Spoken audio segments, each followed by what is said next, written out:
Thank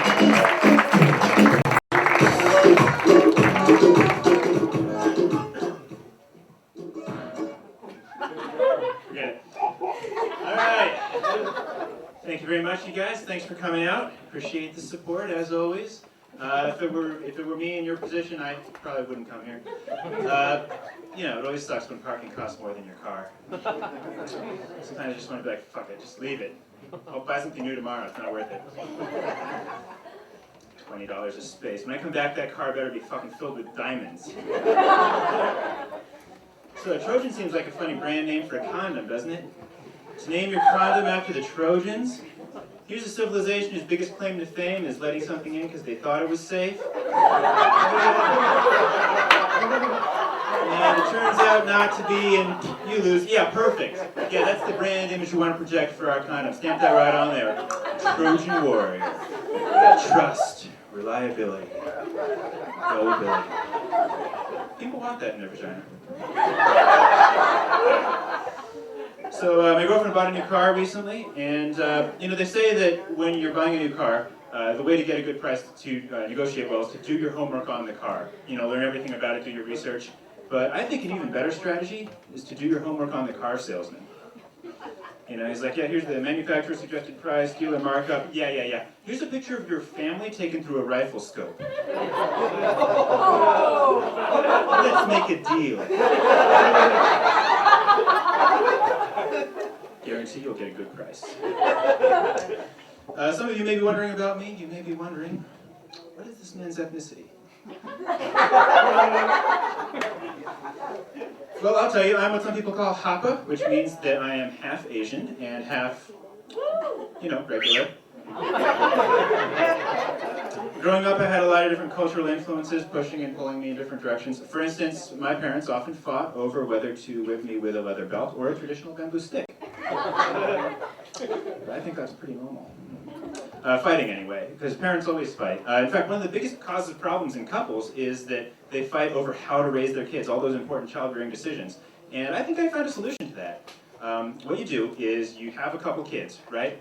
You each take one. You raise them separately, get a duplex or something. Then, when they turn 18, you see who wins. I know you're thinking, oh, but it's so subjective. How can you compare one human being to another? Easy. Steel cage match. Yeah. But of course you want it to be well-rounded, right? So we'll also factor in college admissions. What if the kid doesn't get into college? Then he's a failure. Sorry, that's how it has to be. That's the Asian half talking.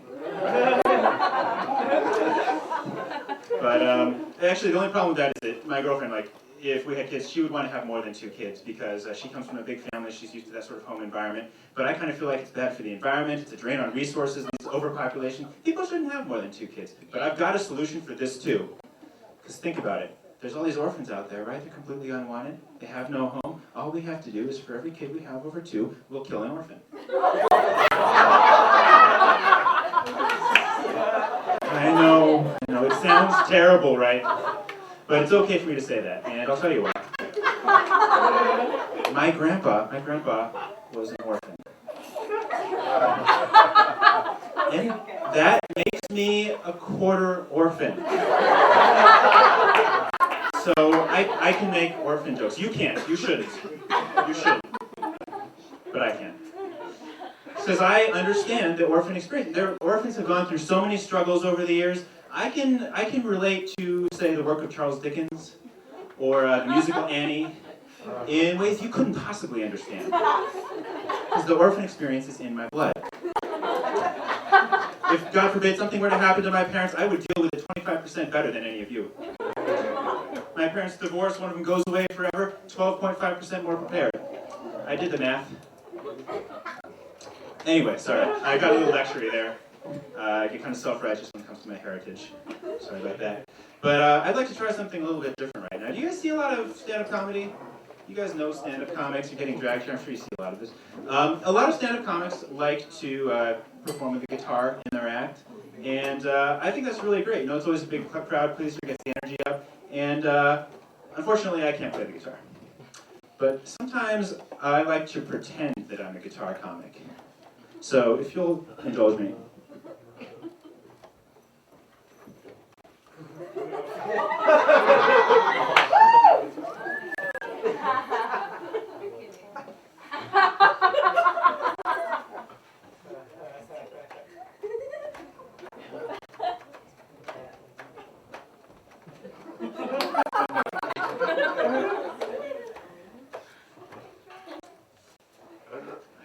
first joke. Sometimes when I'm in traffic, I wish I were in a monster truck. You know, with the big tires sitting up high.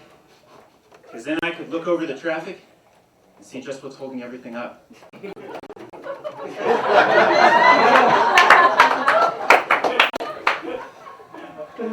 My favorite thing about tornadoes is the way the tip curls when you end the swirl just right. No, wait. I'm thinking of soft serve. The thing I like about tornadoes is that they killed my grandma.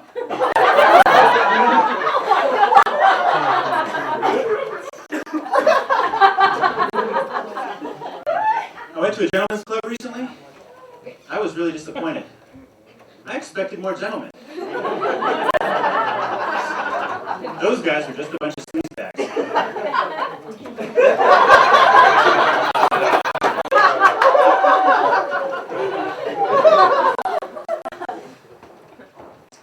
So, some of you may be thinking, this bit isn't very good.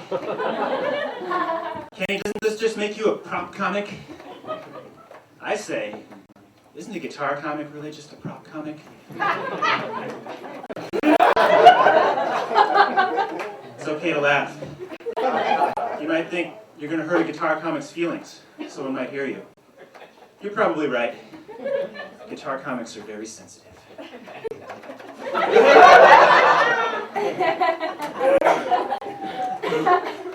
Why can't someone hijack an airplane using a crying baby?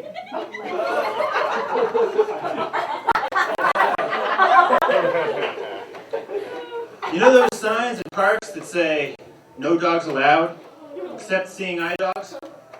Shouldn't it just say no dogs allowed?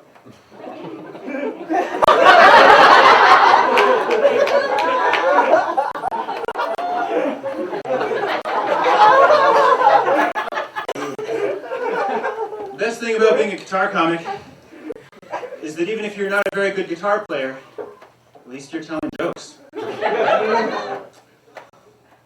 And if your jokes aren't funny, hey, well, at least you can play the guitar.